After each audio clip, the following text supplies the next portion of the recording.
Yo,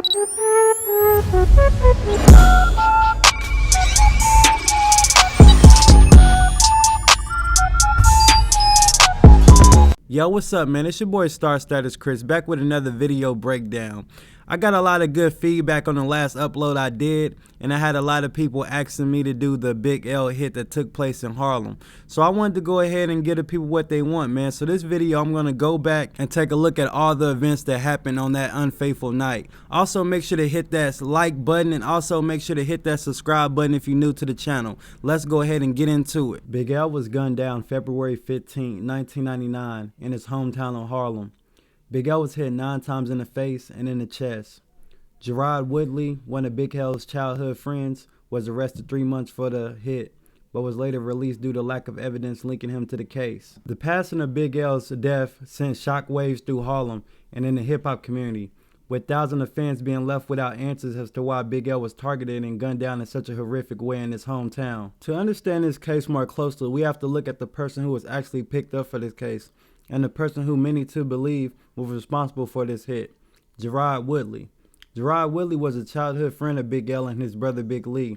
They were all part of a Harlem street crew called NFL for Life. But people never understood why and what would be the reason for somebody so close to Big L and his family would want him gone.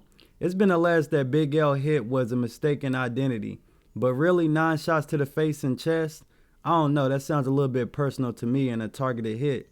But after numerous hours spent on research and watching video interviews of Big L and his people, I was able to find the closest information I think that we'll ever get to this case being solved. Let's get into the information that I would like to share with y'all. In 1997, Big Lee's and L's cousin was shot dead outside of his apartment.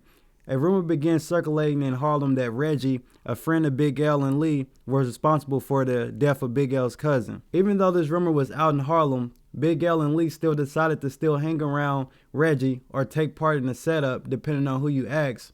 But one night while getting ready to go out to a popular New York nightclub, Big L asked Reggie to borrow his chain. A few moments later, after Reggie had let Big L borrow his chain to go out to a popular nightclub, he was gunned down. After being gunned down outside of this building, Big Lee and L was outside nearby and came back to the scene to pick up Reggie and take him to the hospital. It's been said that Lee took extremely long ways to the hospital. It even drove slowly and stopped at stoplights all while headed there. When they finally arrived to the hospital, Reggie was pronounced dead. Prior to the shooting, people that was around the scene said that a person that resembled the shooter was seen around Big Lee prior to gunning down Reggie. In 1997, Lee was sentenced to 5 years in prison.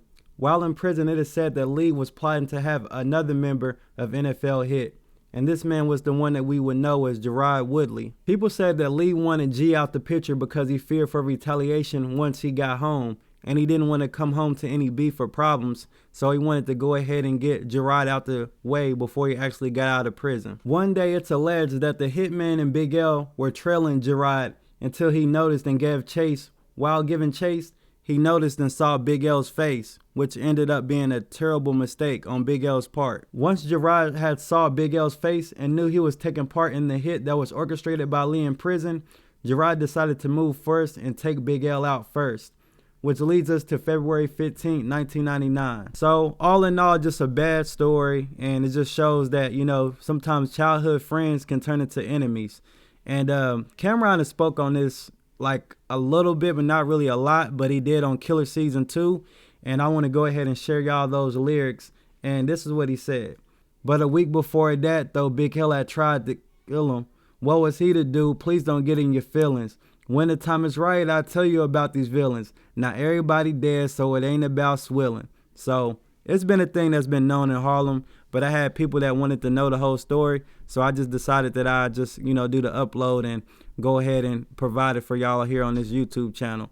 Thanks a lot for the love and support. Make sure to click the like button. Make sure to click the like button. I'm going to say it 2 times. And also make sure to subscribe to the channel. I appreciate all the love and support. Make sure to hit that comment box below. Love.